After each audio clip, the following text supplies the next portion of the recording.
Alright, hey everyone, just want to share a quick video with you guys. If you're like me, don't have an air compressor, air tank don't work worth a damn, I've got one of these Kent Century cycling bicycle air pumps, and works pretty good.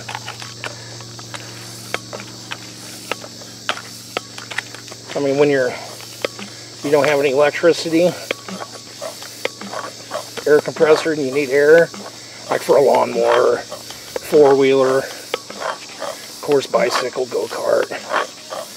I'm sure a car tire would probably take forever in a day to pump one of these, but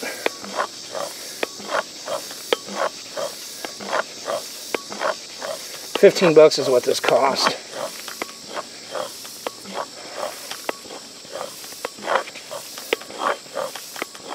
Pretty slick deal.